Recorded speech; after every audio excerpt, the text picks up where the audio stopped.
અમદાવાદમાં ફરઝાના ઉર્ફે શબનમ હત્યાનો વર્ષો જૂનો કેસ ઉકેલાયો છે। આરોપી સમદુદ્દીન અને ઇકબાલ જીવિત હોવાનો ખુલાસો થયો છે। ગત રાતથી સમસુદ્દીનની ક્રાઇમ બ્રાન્ચે પૂછપરછ કરી હત્યાકાંડમાં કુલ 5 આરોપીની સંડોવણીનો ખુલાસો થયો છે।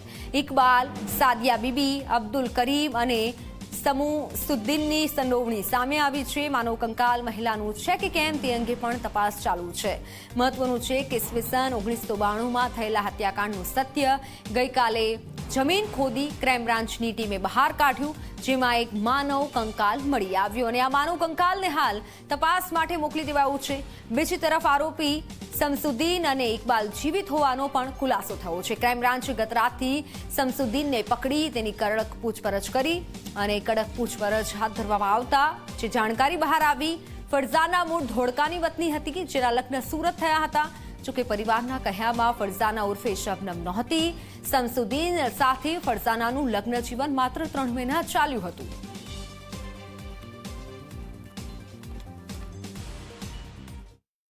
ત્યાં મહિલા જે છે કથિત જે નામ આવ્યું છે ફરઝાના, અને ફરઝાના મૂળ ધોળકાની રહેવાસી હતી।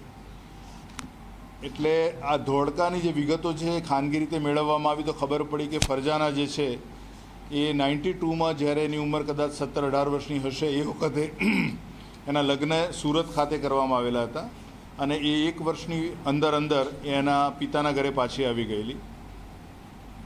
પિતાના ઘરે પાછી આવ્યા પછી ફરઝાના જે છે એ પોતાની રીતે જીવતી હતી, ઘણા પુરુષોના સંપર્કમાં હતી અને ધીરે ધીરે પેઇડ સેક્સ વર્કર તરીકેનું કામ કરવા લાગેલી અને ત્યારબાદ એના ઘરવાળા એને તરછોડતા એ અમદાવાદ આવી ગયેલી। અમદાવાદ આવ્યા બાદ પણ એની એ જ પ્રવૃત્તિ ચાલી હતી અને આ પ્રવૃત્તિ દરમિયાન જ એનો પરિચય એક સમસુદ્દીન નામના યુવક સાથે થયેલો। સમસુદ્દીનને બંનેના સંબંધો આ પ્રકારના જ રહ્યા પ્રોફેશનલી, અને પછી થોડા સમય પછી બંને ફરઝાનાના કહેવાથી સમસુદ્દીન સાથે એના લગ્ન થયા અને એ લગ્ન જીવન શરૂ થયું એના પછી પણ ફરઝાનાએ તેના લગ્ન પહેલાંની જે પ્રવૃત્તિ હતી એ ચાલુ રાખતા બંને વચ્ચે લગ્ન ટકી શકે એમ નહોતા, પરંતુ ફરઝાના સમસુદ્દીનને છોડવા માગતી નહોતી। એના કારણે સમસુદ્દીન બહુ જ એની પરિસ્થિતિ બહુ ખરાબ હતી અને એ વખતે એણે એના એક મિત્ર અને એના મોટા ભાઈની મદદ લીધી અને એની સાથે બીજા એટલે કુલ 4 જણાએ નક્કી કર્યું કે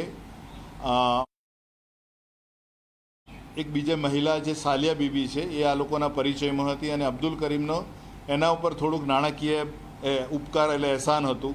એના કારણે સાબિયા બીબીના ઘરે આ બંને જણા સમસુદ્દીન અને એની પત્ની ફરઝાના એ બંને ત્યાં રોકાવા ગયા અને એ રાત્રે અગાઉથી જે પ્રકારે એમણે જે કાવતરું રચેલું હતું કે આ લોકો રોકાશે ત્યાં અને પછી મોડી રાત્રે બાકીના 2 કે 3 વ્યક્તિ ત્યાં આવશે ત્યારે એમણે અગાઉથી જ એટલે કે અબ્દુલ કરીમ અને ઇકબાલે અગાઉથી જ એ ઘરમાં જે ખાડકૂવો ખોદવાનો ચાલુ હતો એને તૈયાર રખાવેલો હતો।